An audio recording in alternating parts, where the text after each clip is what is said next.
कर रहे हैं, थोड़ा फास्ट कर देना। लवण युक्त जल जंग लगने के प्रक्रम की दर को क्या करता है? बढ़ा देता है।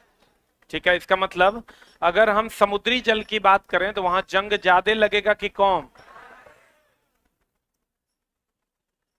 ज्यादा कि कम? अब कहता है चला ईस्ट, कौन?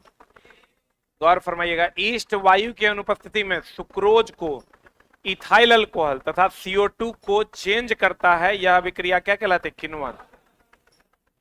कहता है चला यह अभिक्रिया है किण्वन की। अगर हम बात करें, किसकी बात करें? किण्वन की, तो ये C6H12O6, इसको हम लोग जाइमेज एंजाइम की उपस्थिति में, किसकी उपस्थिति में? या ईस्ट की उपस्थिति में ethyl alcohol C2H5OH plus CO2 plus H2O में बदलता है। बोलो हाँ। यही इथाइल अल्कोहल बनाने की प्रक्रिया है जो जाइमेज एंजाइम या ईस्ट की उपस्थिति में होता है। और इसमें कहेगा कौन सी गैस निकलती है? कहेंगे CO2। तो कहता है ईस्ट वायु की अनुपस्थिति में सुक्रोज एवं इथाइल अल्कोहल तथा CO2 में चेंज करता है। यह अभिक्रिया क्या कहलाती है? किण्वन। यह अभिक्रिया क्या कहलाती है? किण्वन। एक चीज और जान लो, किण्वन एक रासायनिक अभिक्रिया है। किण्वन कौन अभिक्रिया है? रासायनिक अभिक्रिया, क्योंकि किण्वन का मतलब होता है सड़ना। किण्वन का मतलब क्या होता है? चला कोई भी चीज अगर सड़ेगा तो क्या फिर से वो पदार्थ बन पाएगा? किण्वन एक प्रकार का सड़न भी है।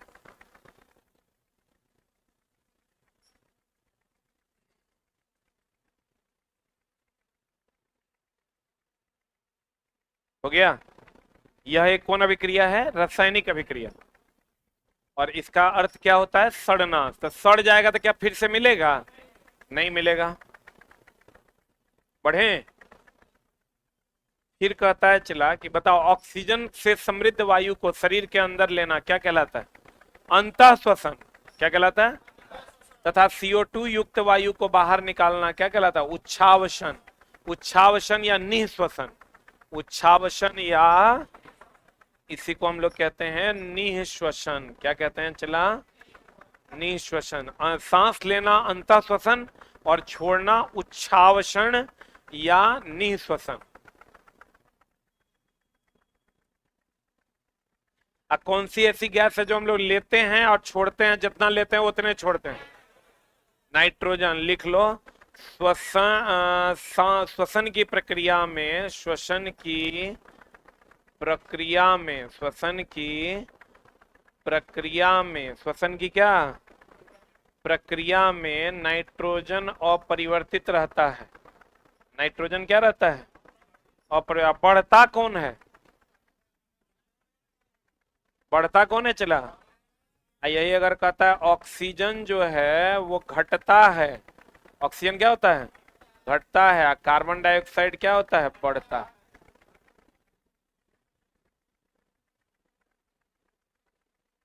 क्या अपरिवर्तित रहता है? नाइट्रोजन। कार्बन डाइऑक्साइड क्या होता है? बढ़ता है। ऑक्सीजन क्या होता है? घटता है। इसका मतलब हम लोग उपयोग किसका करते हैं? ऑक्सीजन का, तब ना वो घट जाता है। किसका उपयोग हम लोग नहीं करते हैं? नाइट्रोजन का। कौन हमारे अंदर से आता है? Carbon dioxide. कौन हमारे अंदर से आता है? कार्बन डाइऑक्साइड हमारे अंदर से आता है। इस क्वेश्चन को घुमा फिरा के अगर पूछेगा तो कहेगा बताओ कौन हमारे अंदर से आता है? कौन आता है? Carbon dioxide. कौन बताओ किसका कोई परिवर्तन नहीं होता है? नाइट्रोजन। कौन हमारे शरीर में उपयोग कर लिया जाता है? ऑक्सीजन। क्योंकि उपयोग होता है तब ना घट जाता है।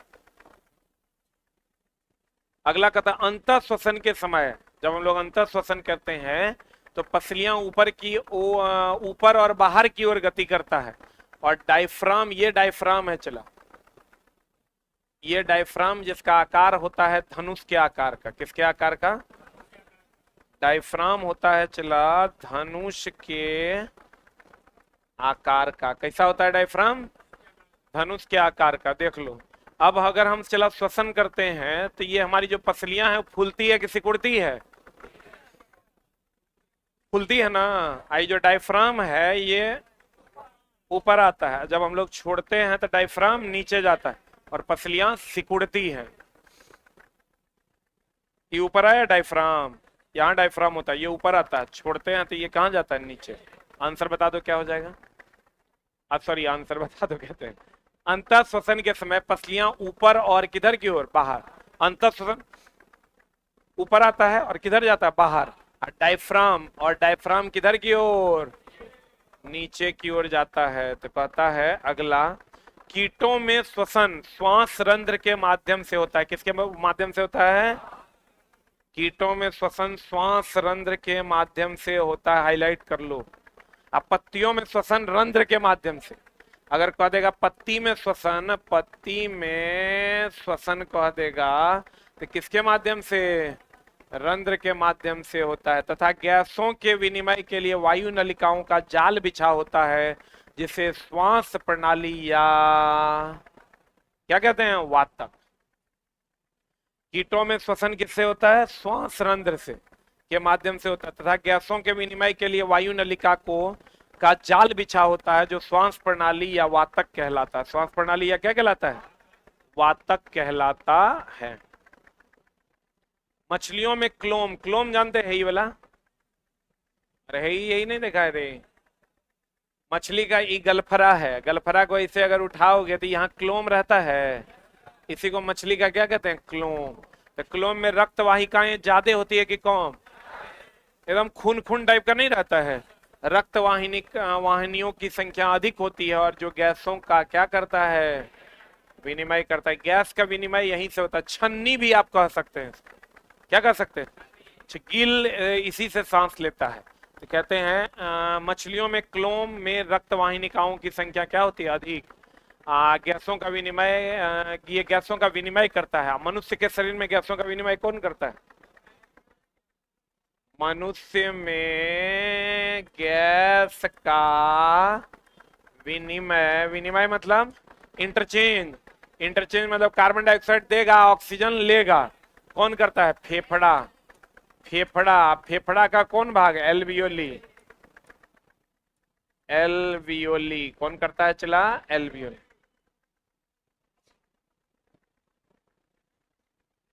बेटा आपका पूरा नाम क्या है, मेरा पूरा नाम भाई शैलेंद्र कुमार है। ये बात 300 बार लिख दिया, तो अब जान लिया तो हो सकता है नोबेल पुरस्कार मिल जाए इसी से। छोटा पढ़ने पे ध्यान दो ना।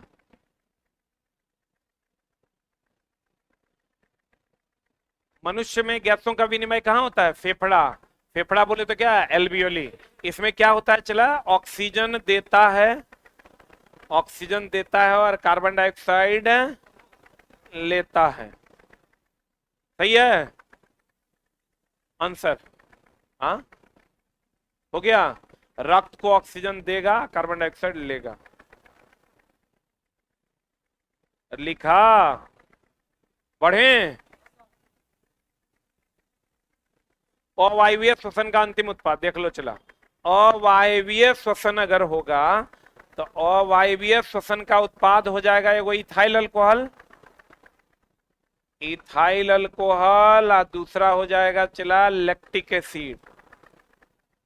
कौन एसिड, लैक्टिक अम्ल। और अगर कह देगा वायवीय श्वसन, एकदम क्लियर लिख लो, वायवीय श्वसन होगा तो CO2 प्लस ऊर्जा, CO2 प्लस जलवाष्प, जलवाष्प प्लस क्या, ऊर्जा। इसीलिए अवायवीय श्वसन के बाद थकान हो जाता है। अगर वायु की कमी हो जाती है तो हम लोगों को क्या हो जाता है, थकान। और थकान हो जाएगा तो लैक्टिक एसिड की कमी के कारण शरीर में दर्द होने लगता है।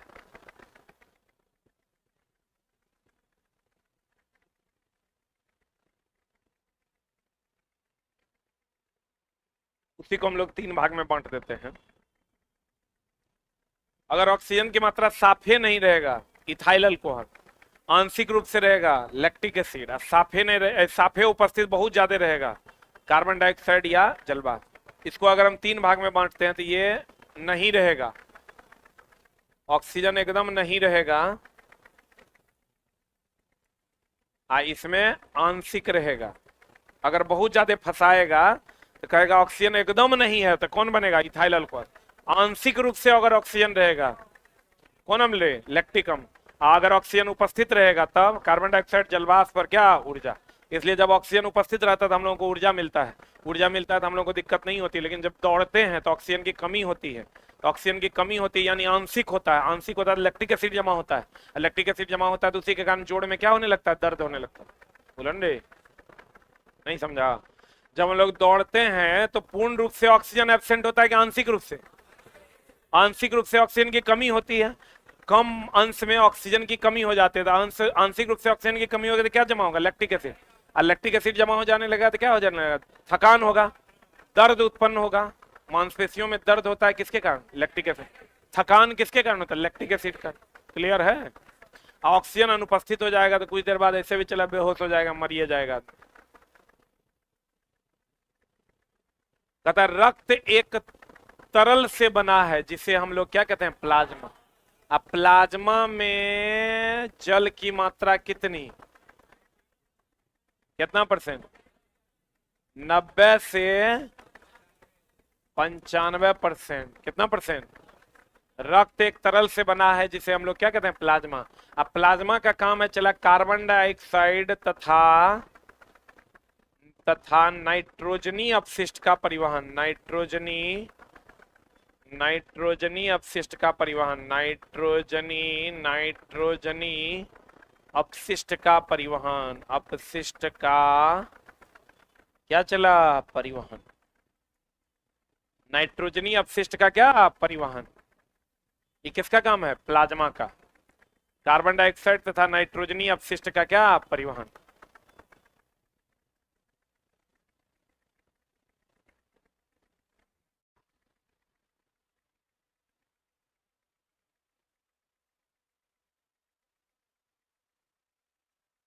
हो गया?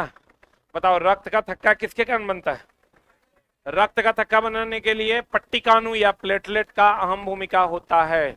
और अगर रक्त का थक्का बनाने के लिए हम लोग और किसका उपयोग करते हैं, विटामिन, विटामिन के, और किसका, तत्व में कहेगा तो किसका, कैल्शियम।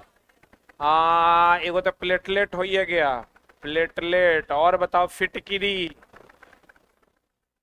फिटकिरी का भी उपयोग करते हैं, किसका उपयोग करते हैं, फिटकिरी का।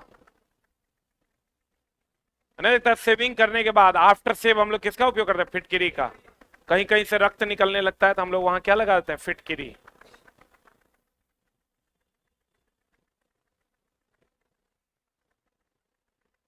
विटामिन के, कैल्शियम, प्लेटलेट या क्या, फिटकिरी।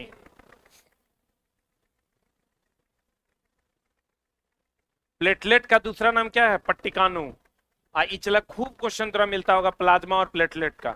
प्लाज्मा का काम के रक्त में एक तरल पदार्थ है जिसका काम है अपशिष्ट का क्या करना, परिवहन करना। अब प्लेटलेट का काम क्या है, रक्त का थक्का बनाना। रक्तचाप, रक्तचाप मापी या स्फिग्मोमैनोमीटर से मापा जाता है, लेकिन यही हृदय की ध्वनि कंपन को नापा जाता है स्टेथोस्कोप। दोनों अलग अलग है। रक्तचाप नापते हैं हम लोग स्फिग्मोमैनोमीटर से, हृदय की धड़कन हम लोग नापते हैं स्टेथोस्कोप से, यहाँ लगाते हैं। आई जो रक्तचाप नापता है ये वाला, ये स्फिग्मोमैनोमीटर है। क्या है ये, धमनी से सिरा में रक्त का स्थानांतरण केशिका, कोशिका न, केशिका क्रिया द्वारा होता है, क्योंकि केशिका क्रिया क्या है, केशिका का काम है बिना बाह्य बल के, बिना बाह्य बल के तरल को एक जगह से दूसरे जगह ले जाना, एक जगह से दूसरे जगह ले जाना, एक जगह से दूसरे ले जाना, एक जगह से दूसरे जगह ले जाना।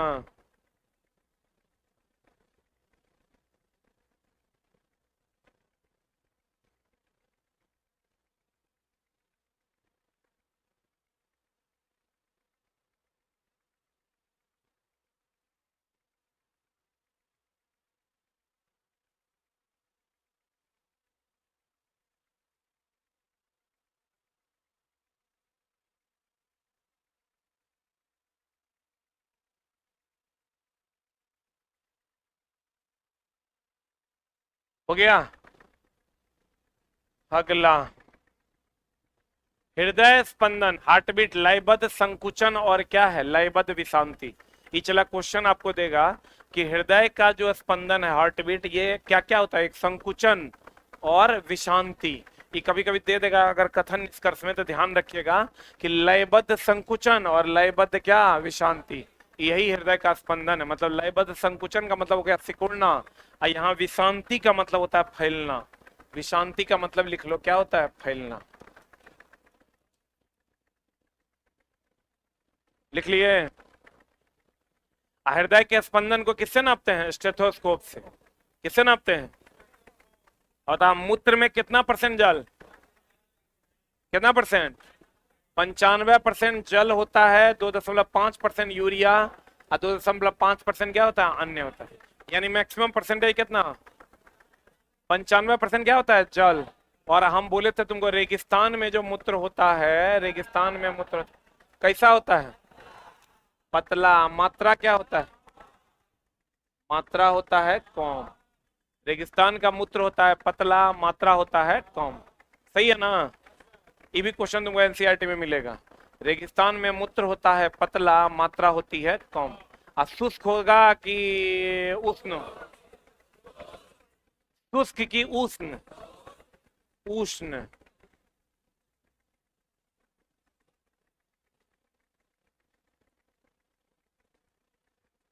अब कहता है पत्ती द्वारा जल का वाष्प में परिवर्तन चूसक या खिंचाव बल के कारण होता है। देख लो, एक मिनट होल्ड डाउन। यहाँ चला क्वेश्चन क्या करता है, हम लोग तो ये जानते हैं कि रंध्र द्वारा वाष्पीकरण होता है। किसके द्वारा वाष्पीकरण, लेकिन आप ये समझिए कि जल जो वाष्प में बदलता है चूसक या खिंचाव बल के कारण। किसके कारण, जल जो वाष्प में बदलता है चूसक या खिंचाव बल के कारण। किसके कारण चला, जल जो जलवाष्प में बदलता है ये चूसक या किस बल के कारण, खिंचाव बल के कारण। मानव शरीर में होंठ, ये देखो यही क्वेश्चन आता है अधिकतर, आईएनसीईआरटी का डायरेक्ट क्वेश्चन है। किस कहां पसीना नहीं बनता है, श्वेत ग्रंथि होंठ में नहीं होता है, वहां इसीलिए पसीना आता है कि नहीं आता है। पूरे शरीर में एकमात्र जगह है होंठ जहां पर पसीना नहीं आता। और अधिकांश पादपों में कायिक अंग के रूप में हम लोग जानते हैं किसका उपयोग होता है, तना। तना जानता है, काट कर लगाना। अरे काट कर लगाते, गुलाब वगैरह को जो काट के लगाते। लेकिन चला आप ही जानिए तना का भी उपयोग होता है, पत्ती का भी उपयोग होता है। ब्रायोफाइलम जान रहे हैं, ब्रायोफाइलम में हम लोग पत्ती लगाते हैं लड़का, लेकिन इसको याद रख ले है कि भैया इसमें हम लोग मारेंगे तना, जबकि तना और क्या हो जाएगा, पत्ती। कहता है गौर फरमाइएगा कि अधिकांश पादपों में कायिक अंग के रूप में तना और किसका, पत्ती। अब पत्ती कहाँ, ब्रायोफाइलम। पत्ती कहाँ, ब्रायोफाइलम। कायिक समझते हो, कायिक अंग, काट कर लगाना। काट कर जो हम लोग तना को नहीं लगाते ना, आम का, कैरोटन का काट के हम लोग तना लगाते हैं, उसका गन्ना का, ईख का काट के लगाते हैं, वह कायिक, कायिक प्रवर्धन कहते हैं इसको। और ये तना में भी होता है, और किसमें होता है, पत्ती में। ये जान लो, तना में खाली नहीं होता, किसमें होता है, पत्ती में। अगला, पुष्प पादप का मुख्य जनन अंग है। सही बात है, पादप का मुख्य जनन अंग क्या है, पुष्प। बोलन रे। अब पत्ती के कक्ष में जो कलिका मुकुल निकलता है, यह विकसित होने पर क्या कहलाता है, कायिक कलिका। पत्ती में जो कलिकाएं निकलती है इसको हम लोग क्या कहते हैं, कायिक कलिका। कौन कलिका कहते हैं, कायिक कलिका के नाम से जानते हैं। डेहलिया, डलिया ने, डेहलिया शकरकंद क्या है, जड़ द्वारा पौधे का उत्पादन करता है। शकरकंद तो करवे करता है, सब जानता है। शकरकंद किससे उत्पादन करता है, जड़ से। लेकिन चला जानिए डहलिया भी किससे जो उत्पादित करता है, जड़ से। डहलिया किससे करता है, शकरकंद मारेगा सब मार देगा, किससे, जड़ से। लेकिन अब जानिए कि डहलिया भी किससे करता है, जड़ से। मॉस और फर्न जैसे पादप में जनन बीजाणुओं द्वारा होता है। किसके द्वारा होता है, मॉस और किसमें, फर्न में जो जनन होता है पुष्प के द्वारा नहीं, किसके द्वारा, बीजाणु के द्वारा। मक्का, पपीता, ककड़ी, खीरा एकलिंगी है। एकलिंगी मतलब कोई एक होगा, कोई एक या तो स्त्री केसर या तो पुंकेसर, और द्विलिंगी होगा तो दोनों होगा, स्त्री केसर भी और पुंकेसर भी। तो कहता है गुलाब और पिटुनिया क्या है, उभयलिंगी। उभयलिंगी मतलब कॉमन है।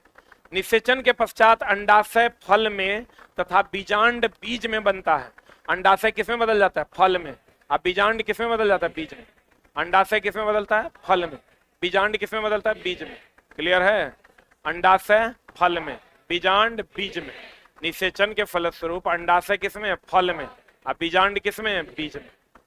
निषेचित अंडा युग्मज कहलाता है। कहीं कभी कभी कि यहाँ क्या करता है? युग्मनज दे देता है, इसीलिए चला लाइन हम दिए हैं। कभी कभी कह दे देगा निषेचित अंडा क्या कहलाता है? एक ऑप्शन दे देगा युग्मज। आपको दही पसंद है? ऑप्शन दे देगा युग्मनज। आंसर क्या मारिएगा? युग्मज। निषेचित अंडा क्या कहलाता है? युग्मज।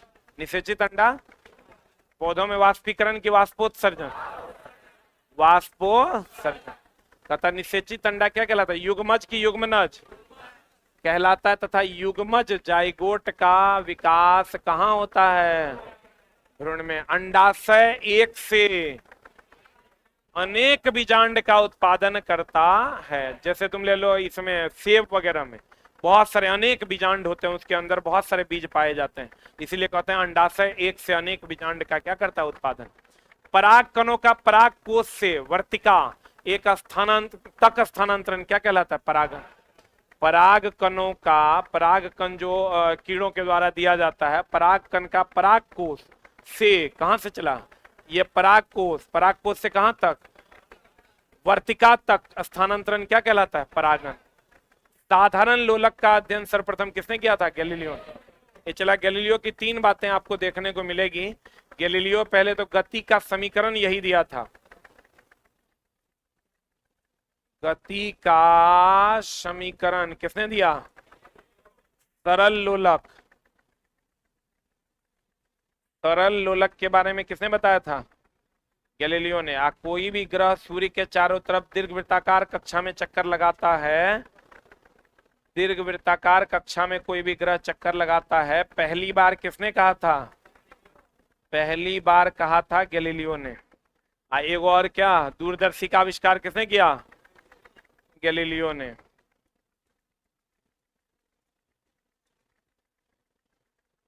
सिंपल पढ़ लो, लड़का खूब पढ़ता है। दूरदर्शी का आविष्कार गैलीलियो, दूरदर्शी का आविष्कार गैलीलियो। लेकिन अब आप जानिए, गति का नियम दिया था न्यूटन ने, गति का समीकरण दिया था v बराबर u प्लस ए टी। वो जो कहते हैं ना, v बराबर u plus a t, s बराबर u t plus half a t square. सरल लोलक, इसका भी आविष्कार किसने किया था? गैलीलियो ने। दीर्घवृत्ताकार कक्षा में कोई भी ग्रह चक्कर लगाता है, पहली बार किसने कहा था? गैलीलियो ने। दूरदर्शी का आविष्कार भी किसने किया था? गैलीलियो ने। अब आपको पूछ देगा कि बताइए सरल लोलक का आविष्कार किसने किया? ये कहीं लिखले नहीं है चला, लेकिन एनसीईआरटी में है, तो मिस नहीं करना है। किसने किया था? गैलीलियो ने। गति का समीकरण किसने दिया था? ये जो v बराबर u plus a t, s बराबर u t plus half a t square, b square बराबर यू स्क्वायर प्लस 2a, आविष्कार किसने किया था? गैलीलियो ने। जब किसी तार से विद्युत धारा प्रवाहित किया जाता है तो वह तार तप्त हो जाता है। यह विद्युत धारा का कौन प्रभाव है? ऊष्मीय प्रभाव। इस सबको बता, देखो विद्युत धारा का ऊष्मीय प्रभाव जरूर याद रखना। ऊष्मीय प्रभाव की खोज जूल ने किया, रासायनिक प्रभाव का खोज फेराडे ने किया, चुंबकीय प्रभाव का खोज एचसी और एस्टेड ने किया। ये एकदम क्लियरली याद रखना। ऊष्मीय प्रभाव जूल, रासायनिक प्रभाव फेराडे, रासायनिक प्रभाव फेराडे, और चुंबकीय प्रभाव एचसी और एस्टेड। चुंबकीय प्रभाव तो कहते हैं विद्युत धारा का ऊष्मीय प्रभाव कहलाता है। विद्युत धारा के ऊष्मीय प्रभाव का खोज किसने किया? जूल ने। रासायनिक प्रभाव की खोज, आप विद्युत धारा के चुंबकीय प्रभाव का खोज किसने किया? एचसी और एस्टेड। किसने किया? बताओ। समतल दर्पण में बना प्रतिबिंब, एक चीज का ध्यान रखना चला, यहाँ एक क्वेश्चन लाइन हम इसलिए दिए हैं कि एक होता है वास्तविक प्रतिबिंब, एक होता है काल्पनिक प्रतिबिंब। ये हमेशा ध्यान रखना, इसका जब क्वेश्चन आता है तो बच्चा गड़बड़ करता है। वास्तविक प्रतिबिंब, वास्तविक प्रतिबिंब पर्दे पर उतार सकते हैं, पर्दे पर उतार सकते हैं, पर्दे पर उतार सकते हैं। काल्पनिक प्रतिबिंब, काल्पनिक प्रतिबिंब पर्दे पर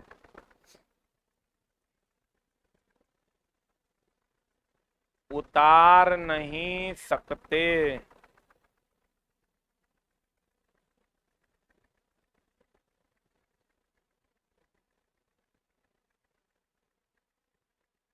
एकदम याद रखो, चला वास्तविकता जो होगी उसी को ना पर्दे पर उतारिएगा, काल्पनिक प्रतिबिंब को आप पर्दे पर उतार नहीं सकते। और एक चीज और, अनंत पर स्थित, अनंत पर जो बनने वाला प्रतिबिंब है उसको भी आप पर्दे पर उतार नहीं सकते। अनंत तो चला अनंत पर है, तो उसको कैसे पर्दा पर उतारिएगा, उतार पाइएगा? काल्पनिक बनने वाला प्रतिबिंब और अनंत पर बनने वाला प्रतिबिंब को पर्दे पर उतारना संभव नहीं है। वास्तविक प्रतिबिंब को पर्दे पर उतारा जा सकता है।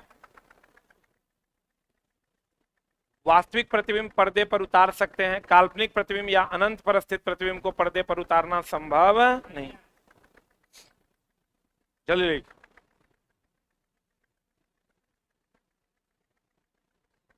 हो गया। तो बताओ, जितना भी काल्पनिक प्रतिबिंब है क्या उसे हम पर्दे पर उतार सकते हैं? क्या हम उसे देख सकते हैं? तो बताओ, इसकी कह रहा है कि समतल दर्पण द्वारा, तो समतल दर्पण द्वारा प्रतिबिंब कैसा बनता है बताओ? काल्पनिक, काल्पनिक को ही क्या कहते हैं? आभासी। काल्पनिक और कैसा? सीधा। और कैसा? वस्तु के बराबर। और कैसा? पार्श्व उल्टा। पार्श्व कैसा चला? उल्टा। तो बताओ, जब इसमें काल्पनिक प्रतिबिंब बन रहा है तो क्या इसे हम पर्दे पर उतार सकते हैं? ये हमेशा ध्यान रखना, अगर फोकस पर वस्तु रहता है तो अनंत पर प्रतिबिंब बनता है। कहां बनता है?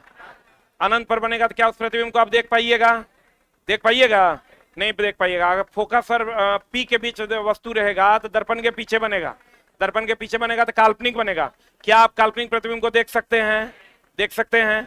नहीं देख सकते हैं। तो कहता है समतल दर्पण द्वारा बना प्रतिबिंब काल्पनिक होता है और प्रतिबिंब को पर्दे पर प्राप्त, खाली समतल दर्पण नहीं चला, कभी भी काल्पनिक प्रतिबिंब बनेगा तो आप उसे पर्दे पर प्राप्त नहीं कर सकते हैं।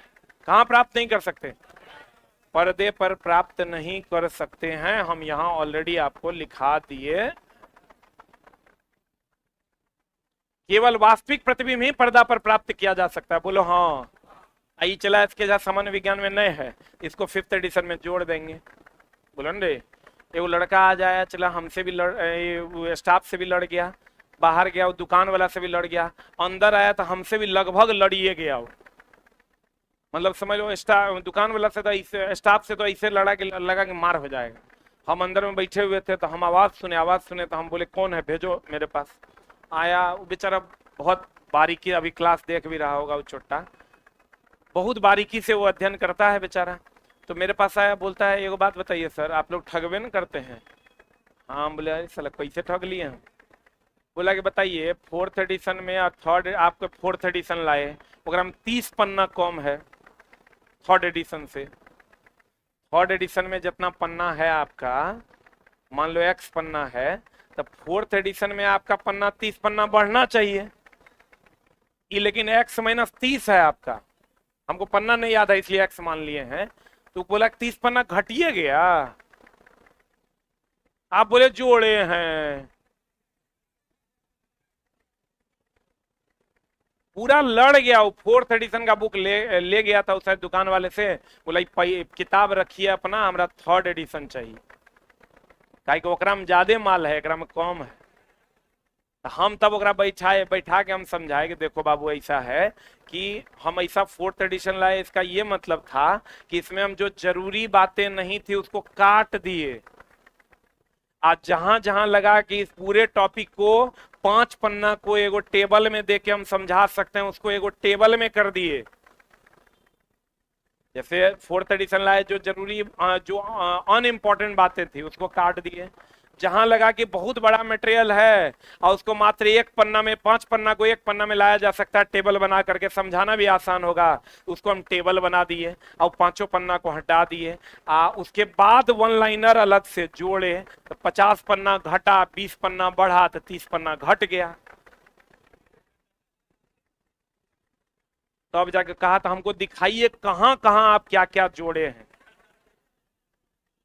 एक मजाक में नहीं लेना, मतलब खूब बढ़िया से प्रणाम भी किया, लेकिन हमारी बात सुनने के लिए तैयार नहीं था। तब हम पूरा किताब में, चूंकि हमारा चला मेरे किताब का सब बात पता है, हम अपना पूरा किताब में कहाँ कहाँ जोड़े हैं वो सब ओकरा दिखाए, तब वो संतुष्ट हुआ, कहा अब लग रहा है ठीक है।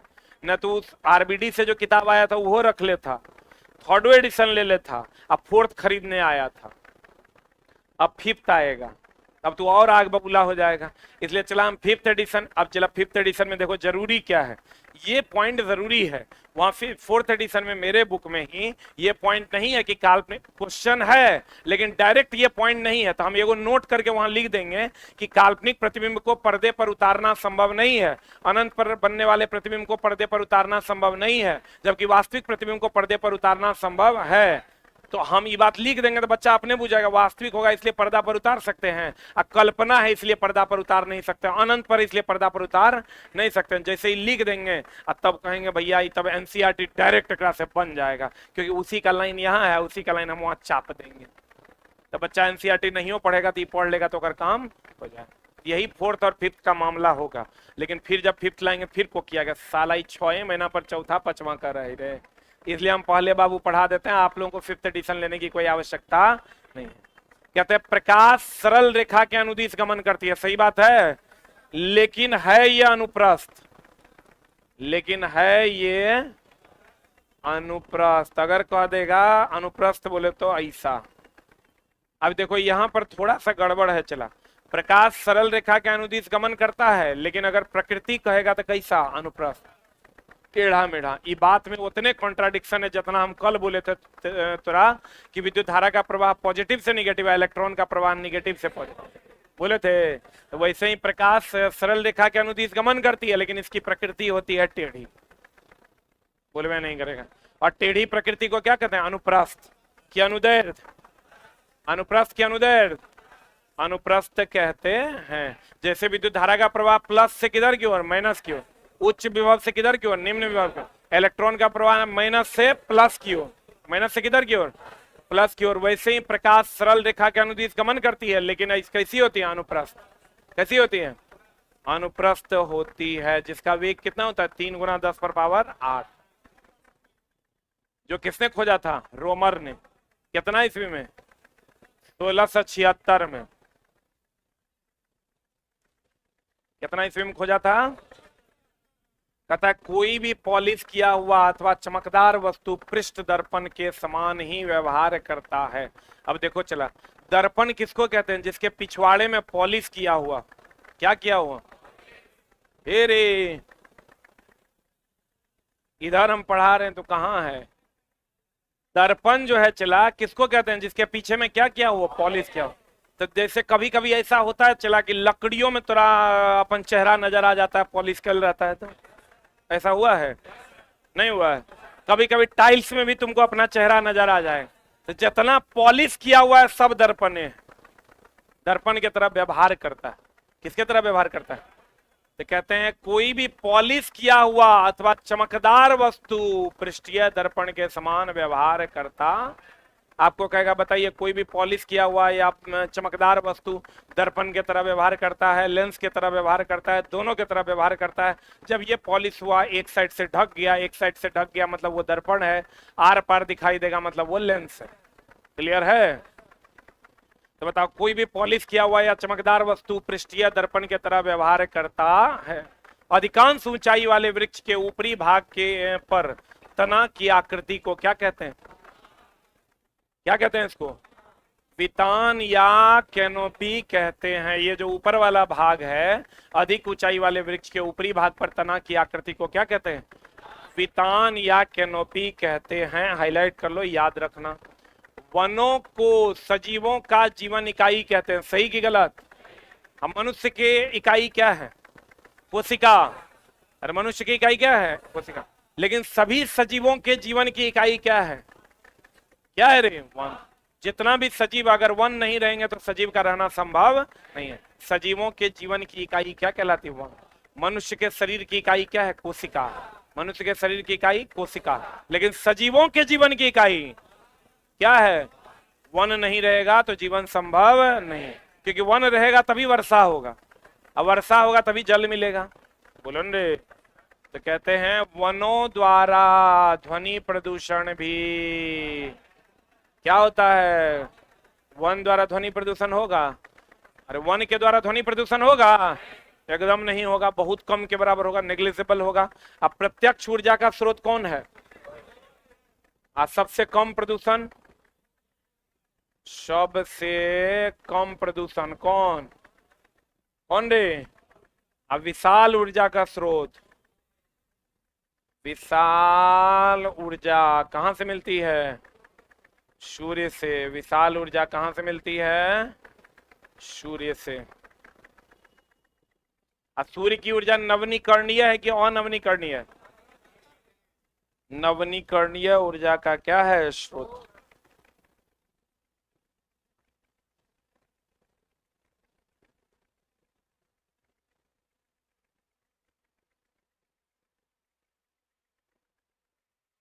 विशाल ऊर्जा का स्रोत, प्रत्यक्ष ऊर्जा का स्रोत, सबसे कम प्रदूषण कौन? कौन रे? सूर्य। बता, विश्व जल दिवस कब? 22 मार्च 2005। संयुक्त राष्ट्र द्वारा 2005 से 15, 10 साल, कितना से कितना की अवधि को जीवन के लिए जल दशक घोषित किया गया था। बताओ, एक मनुष्य के लिए मिनिमम कितना लीटर? 50 लीटर। एक मनुष्य के लिए मिनिमम कितना लीटर? 50 लीटर जल की आवश्यकता होती है। 2005 से 2015 तक की अवधि को जल दशक के नाम से जाना जाता है। अब बड़े और छोटे पाइप में जल को क्या कहते हैं? सीवर। ये देखो, ये चला जो पाइपलाइन बिछाया हुआ है ना, जिससे पाइप को हम लोग, जिससे पानी को बाहर ले जाते हैं, उसको हम लोग सीवर कहते हैं। क्या कहते हैं उसको? सीवर कहते हैं। क्या कहते हैं? कौन पाइप को? जो पानी का पाइप, जो मोटका मोटका पाइप या पतर का पाइप जो लगा हुआ है ना बाहर में, वो सब कौन पाइप है? सीवर है। क्या है? सीवर कहते हैं उसको। हैजा, टाइफाइड, पोलियो, मेनिंजाइटिस, हेपेटाइटिस, पेचिस इत्यादि कौन प्रदूषण है? आप पृथ्वी पर उपलब्ध पानी मात्र कितना %? 0.006% ही पीने लायक है। कितना %? काय गो जीरो? 2 गो जीरो एगो 6, 2 गो जीरो एगो 6, क्योंकि ऑप्शन में 2 गो जीरो भी देगा, एगो जीरो भी देगा, 3 गो जीरो भी देगा, तो काय गो जीरो? 2 गो जीरो एगो 6। एगो चीज और ध्यान रखिएगा चला जी, तब डेटा है चला, सब रट्टा मार है। आपको क्वेश्चन पूछेगा कि पत्ती जो है प्रकाश से, ये एनसीईआरटी का क्वेश्चन है, 1% भाग ही उपयोग करता है। सूर्य के प्रकाश का प्रकाश संश्लेषण में मात्र 1% भाग ही उपयोग किया जाता है। लिख लो कहीं पर, पत्ती प्रकाश संश्लेषण में, प्रकाश संश्लेषण में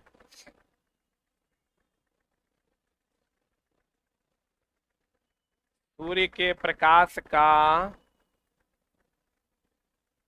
1% भाग ही प्रयोग करता है।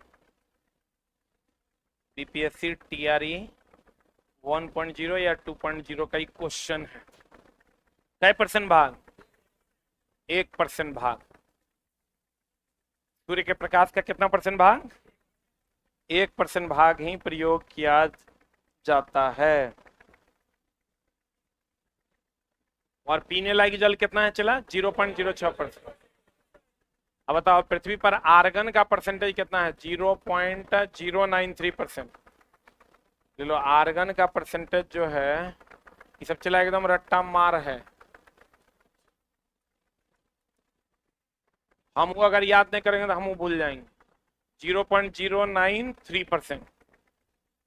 पृथ्वी पर उपलब्ध पानी की मात्रा 0.006%। काय गो जीरो? 2 गो जीरो, तो 1 गो जीरो, 2 गो जीरो, 3 गो जीरो, 4 गो जीरो करके दे देगा। 2 गो जीरो, 1 गो 6। आप पत्ती प्रकाश संश्लेषण में सूर्य के प्रकाश का कितना % भाग? 1% भाग है। एगो है चला लिंडमान का नियम। किसका नियम? ये भी एनसीईआरटी का क्वेश्चन है। ये जो हम लोग कहते हैं ना चला, उत्पादक, उत्पादक, प्राथमिक उपभोक्ता और कौन रे? तो नीचे से ऊपर जाएगा तो 10% ऊर्जा घटेगा कि बढ़ेगा? हाँ, 10% ऊर्जा घटेगा। ये नियम दिया था लिंडमान। एक मिनट, 10% ऊर्जा प्रयोग में लाएगा। इट्स करेक्ट, प्रयोग में लाएगा, प्रयोग में लाएगा। घटेगा कितना %? 10%। ये नियम किसने दिया था? लिंडमान। किसका नियम है ये? लिंडमान। और सबसे अधिक ऊर्जा किसका होता है? ये भी क्वेश्चन एनसीईआरटी मिलेगा। सबसे अधिक ऊर्जा किसका होता है? उत्पादक का। उत्पादक मतलब हो गया घास न चला, प्लांट कह सकते हैं। कभी कोई उत्पादक के जगह पर पौधा भी दे देगा। सबसे अधिक ऊर्जा किसका होता है? उत्पादक का। नीचे से ऊपर जाने पर 10% ऊर्जा का क्या करता है? प्रयोग। यह नियम किसने दिया था? लिंडमान। एनसीईआरटी का सवाल है, दोनों क्वेश्चन आपसे बन जाएगा, दोनों क्वेश्चन। किसने दिया था? यह भी क्वेश्चन है। कितना परसेंट ऊर्जा प्रयोग करते हैं? यह भी क्वेश्चन है। सबसे अधिक ऊर्जा कौन देता है? यह भी क्वेश्चन। सबसे अधिक ऊर्जा कौन देगा? उत्पादक, यानी प्लांट। सबसे अधिक ऊर्जा कौन देगा? उत्पादक। ये नियम किसने दिया था? लिंडमान। नियम किसने दिया था? लिंडमान ने। लिख लिए? लिखे? अब बताओ, पृथ्वी पर जल का उपलब्ध पानी की मात्रा कितना परसेंट? बताओ। चला, हम लोग जो पीते हैं कौन सा जल पीते हैं? कठोर जल की मृदु जल? हाँ, जल दो प्रकार का, एक होता है कठोर जल, एक होता है, चला, एक होता है कठोर जल, एक होता है कौन जल? मृदु जल। कठोर जल पीते हैं कि नहीं पीते हैं? नहीं पीते। कपड़ों साफ नहीं करते, कपड़ा साफ नहीं करते, कपड़ा साफ नहीं करते।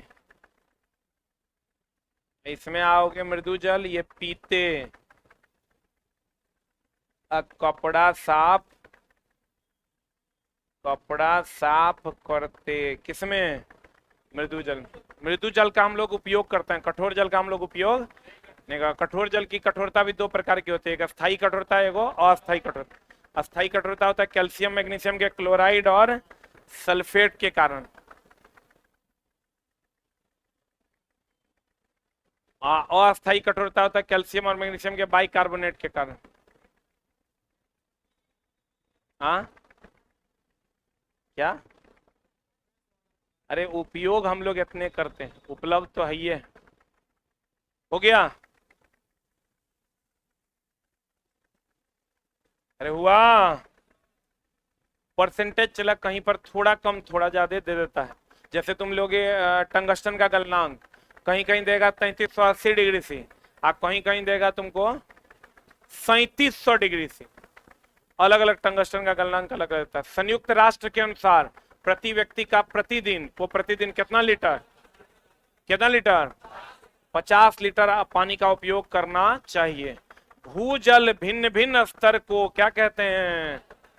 जल तालिका। देख लो, ऊपर वाला स्तर, उससे नीचे वाला स्तर, उससे नीचे वाला स्तर को हम लोग क्या कहते हैं? जल तालिका। क्या कहते हैं? भूजल के अलग अलग स्तर को क्या कहते हैं? क्या कहते हैं? जल तालिका कहते हैं। अब भूजल साफ किया जाता है किस विधि द्वारा? कल परसों ही बताए थे, निस्यंदन द्वारा। लिख लो एक बार और, भूजल साफ का शुद्धिकरण होता है, शुद्धिकरण होता है निस्यंदन विधि द्वारा। कौन विधि द्वारा? निस्यंदन विधि द्वारा। भूजल का शुद्धिकरण होता है किसके द्वारा? निस्यंदन विधि के द्वारा।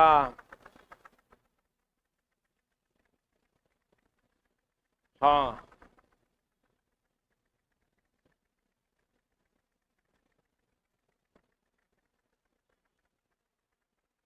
भूजल का निस्यंदन किसके द्वारा?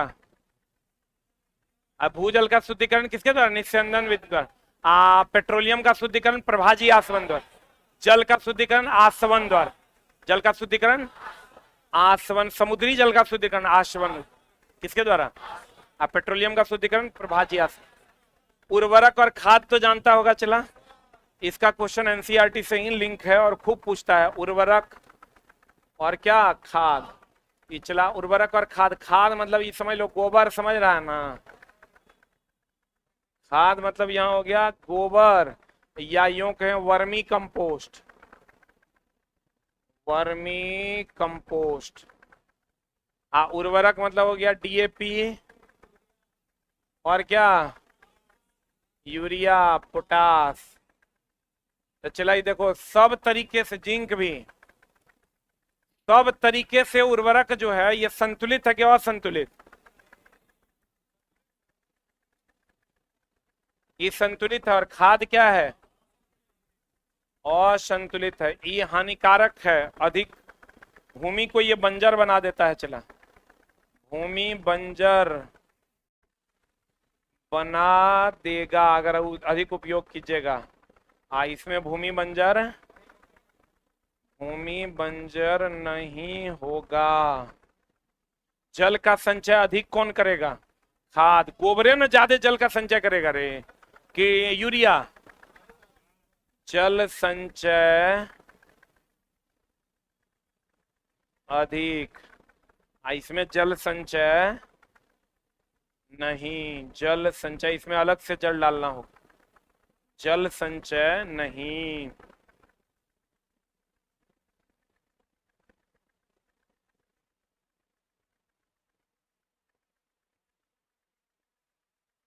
सर इतना किए हैं तो कुछ और कीजिए, यूट्यूब पर न्यूमेरिकल चैप्टर वाइज पढ़ा दीजिए।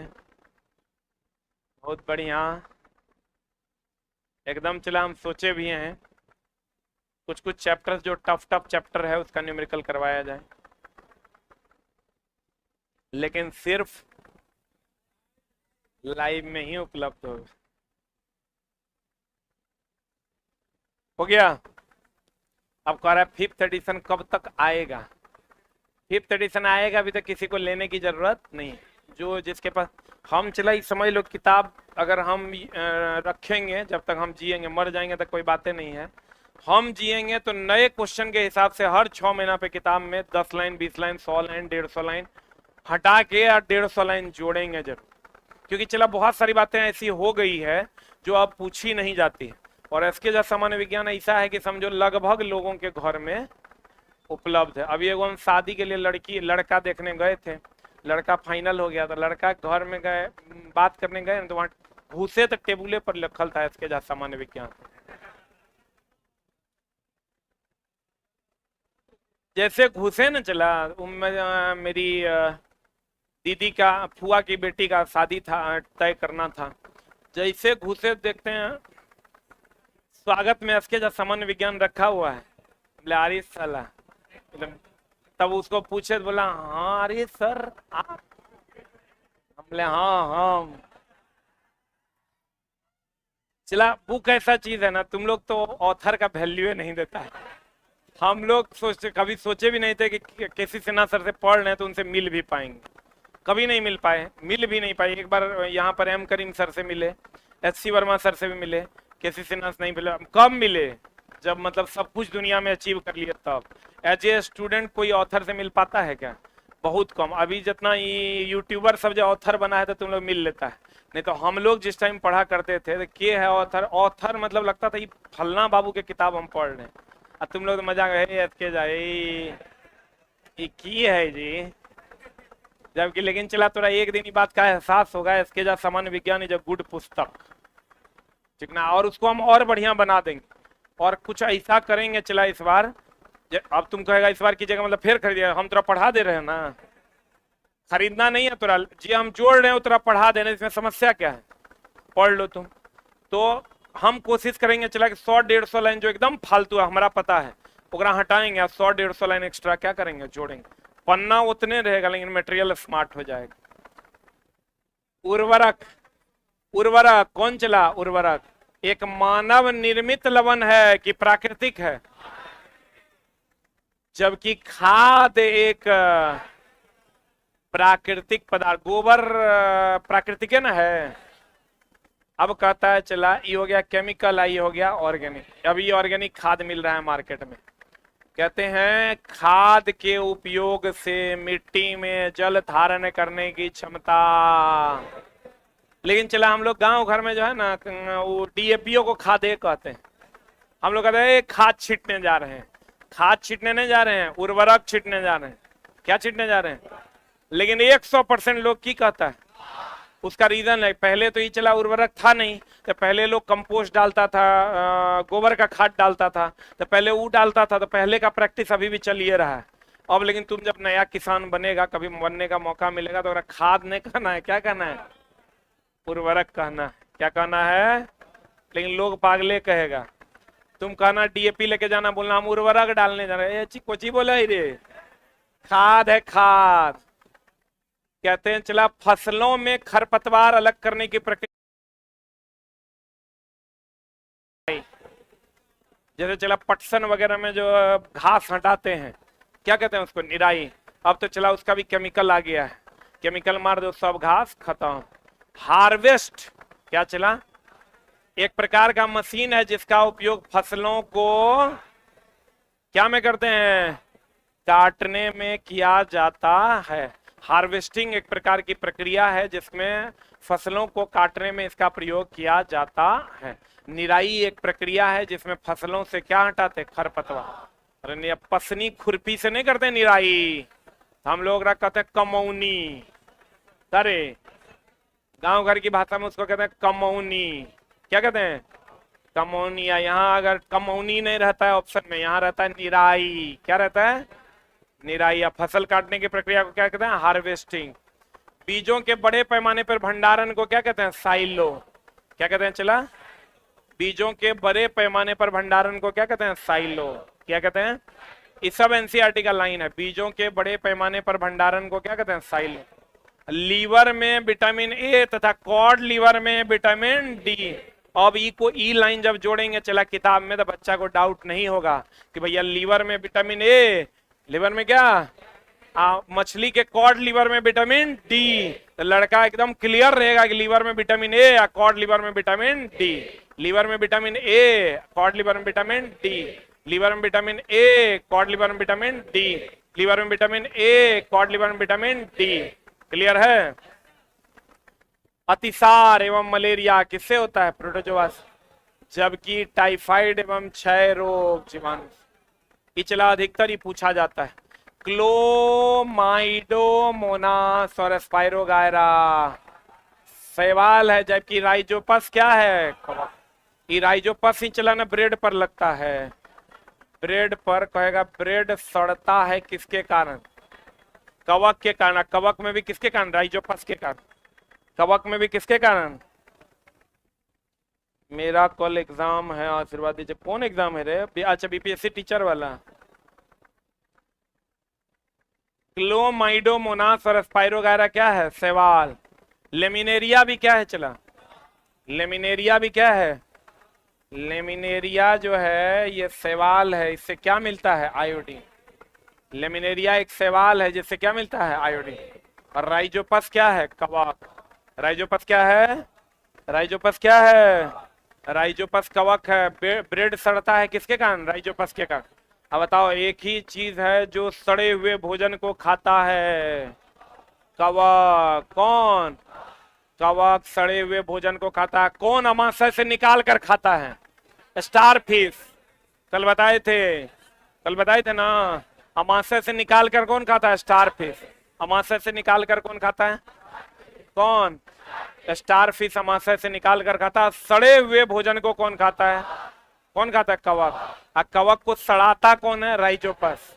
राइजोपस एक प्रकार का क्या है, कवक। राइजोपस क्या है, कवक है। जीवाणु एवं ईस्ट चावल के आटे के किण्वन में सहायक होते हैं, जिससे क्या बनता है, इडली और डोसा। सर्वप्रथम अलेक्जेंडर फ्लेमिंग ने जीवाणु रोगों से बचाव हेतु कवक से, कहां से, प्रथम प्रतिजैविक क्या बनाया था, पेनिसिलिन। इसमें चला 100 बात लिखल है, लाइन में 5 गो लाइन लिखने से बढ़िया 1 लाइन लिखो। अगर तुमको कह देगा बताओ पहला एंटीबायोटिक कौन बनाया, कौन बनाया, अलेक्जेंडर फ्लेमिंग।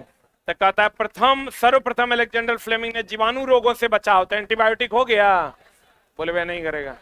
और कवक हेतु, कवक से, कहां से बनाया था, कौन कवक से, पेनिसिलियम टोटेनियम से, बोलन रे, कवक से क्या बनाया था, प्रतिजैविक। प्रतिजैविक बोले तो एंटीबायोटिक, जिसको क्या बना बोला जाता, पेनिसिलियम। क्या कहा जाता है, पेनिसिलिन कहा जाता है। जो किस कवक से बना था, पेनिसिलियम से। आपको कहेगा एंटीबायोटिक बना किससे, कवक से। किससे, सबसे पहले किसने बनाया, अलेक्जेंडर फ्लेमिंग ने। किसने बनाया, और उसका नाम क्या है, पेनिसिलिन। क्या है चला, सर्वप्रथम एडवर्ड जेनर ने चेचक के लिए 1798 में टीका का खोज किया। देखो चला, एक चीज ध्यान रखना, सब टीका के ईस्वी नहीं पूछता है, वही टीका का ईस्वी पूछता है जो एनसीईआरटी में दिया हुआ है। मेरा बात समझा? जैसे सब टीका का ईस्वी नहीं पूछता है, वही टीका का ईस्वी पूछेगा जो एनसीईआरटी में दिया हुआ है। इसीलिए हम ये दे दिए हैं, क्योंकि टीका तो चला ढेरी है, पोलियो का टीका है, बीसीजी का टीका है, फलना टीका, चिलना टीका है। तुमको वो सब नहीं पूछेगा। तुमको जब भी पूछेगा तो ये पूछेगा एडवर्ड जेनर ने चेचक के लिए कितना ईस्वी में, 1798 ईस्वी में टीके का क्या किया था, खोज कर। आएडिज से डेंगू, फाइलेरिया क्यूलेक्स से, मादा एनेफ्लिस से मलेरिया। इसमें कोई दिक्कत ना है? मादा एनेफ्लिस से मलेरिया। रॉबर्ट कोच ने कितना ईस्वी में, 1875 में, हाईलाइट कर लो, 1875 में बेसिलस एंथ्रासिस नामक जीवाणु की खोज की, जिससे एंथ्रेक्स रोग होता है। Very very important. किसने खोजा था? रॉबर्ट कोच ने। कितना ईस्वी में? 1875 में बेसिलस एंथ्रेसिस नामक जीवाणु की खोज की, जिससे क्या रोग होता है, एंथ्रेक्स रोग। ये पूछेगा, चला एकदम हाईलाइट कर लो। रॉबर्ट कोच ने, किसने? रॉबर्ट कोच ने। कितना ईस्वी में? 1875 में बेसिलस एंथ्रेसिस नामक जीवाणु की खोज की, जिससे क्या रोग होता है, नींबू में कौन रोग होता है, कैंकर रोग। ये सब चला एनसीईआरटी में दिया है, इसलिए पूछवे करेगा। गेहूं में कौन रोग, ये तो सबको पता होगा। गेहूं में कौन रोग, रस्ट रोग। भिंडी में पित्त रोग किसके कारण होता है, वायरस के। ये एकदम एनसीईआरटी का डायरेक्ट लाइन है। खट्टे पदार्थ के संरक्षण के लिए महाबीबीआई, इसीलिए नमकीन पदार्थ जो है जल्दी सड़ता नहीं। कौन नहीं सड़ता है? क्योंकि नमकीन पदार्थ, अब देखो, कवक ना हो, कवक और किससे सड़ता है? सड़ता दुए को चीज से, एगो कवक से, एगो जीवाणु से। इसीलिए तो ये दोनों को अपमार्जक कहते हैं। क्या कहते हैं रे? पृथ्वी पर का सर्फ एक्सल यही है। कौन कौन? कवक और जीवाणु। कवक और कौन? जीवाणु को क्या कहते हैं हम लोग? अपमार्जक। क्या कहते हैं चला?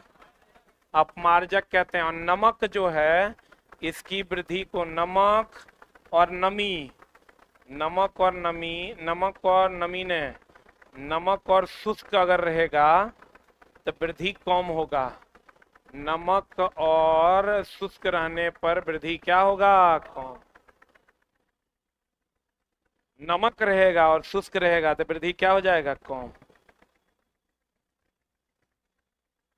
नमक रहेगा चला और शुष्क रहेगा, नमी अधिक रहेगा तो वृद्धि, कवक की वृद्धि क्या होगी, अधिक। नमक और शुष्क रहेगा तो कवक और जीवाणु की वृद्धि क्या होगी, कम। वृद्धि कम होगा कवक और जीवाणु का। कवक और किसका, जीवाणु का वृद्धि जो होगा वो क्या होगा चला, कम। कवक और इसका वृद्धि जो होगा वो क्या हो जाएगा, कम। वृद्धि कम होगा कवक और किसका, जीवाणु। वृद्धि कम होगा कवक और किसका, जीवाणु का। वृद्धि क्या हो जाएगा चला, कम। तो बताओ, कोल्ड स्टोरेज जो हम लोग रखते हैं, तो कोल्ड स्टोरेज में फिर वो अलग मामला है। वहां पर कम तापमान पर भी, किस पर चला, कम तापमान पर भी फफूंद की मात्रा कम हो जाती है। तो नमक बताओ, खट्टे फलों के संरक्षण के लिए होता है। खाद्य पदार्थ के संरक्षण के लिए किसका, बेंजोइक अम्ल। खाद्य पदार्थ के संरक्षण के लिए अगर कह देगा, खाद्य पदार्थ के संरक्षण के लिए, खाद्य पदार्थ संरक्षित रहेगा किससे, आने तो कभी कभी कहता सेब किससे संरक्षित रहेगा, तो सेब एक प्रकार का खाद्य पदार्थ ना है रे। आंसर हो जाएगा कौन अम्ल, बेंजोइक अम्ल। सेब किससे संरक्षित रहेगा, बेंजोइक अम्ल।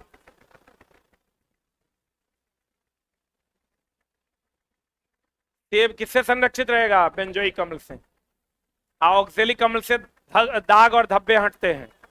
दाग और धब्बे किससे, दाग और धब्बे किससे, ऑक्जेलिक अम्ल से। किससे चला, ऑक्जेलिक अम्ल से दाग व धब्बे हट जाते हैं।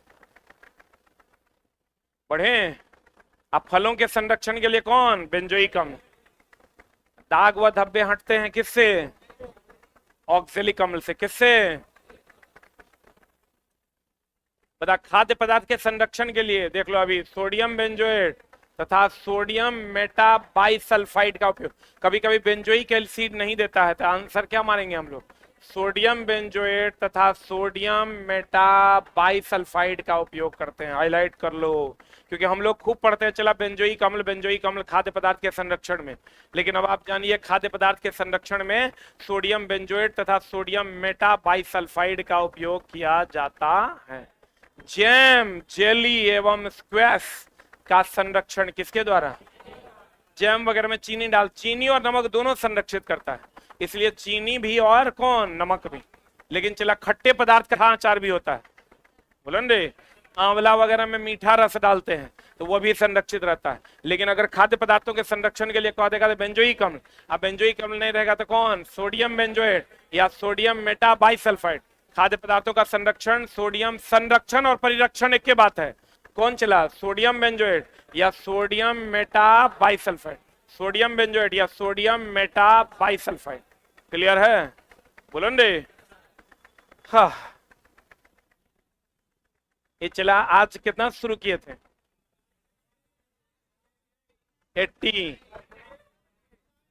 89 से, आज 60 हुआ, कल से 70, 80, 90, 100, यानी नेक्स्ट वीक में इसको कंप्लीट कर लेंगे हम लोग। Thank you very much.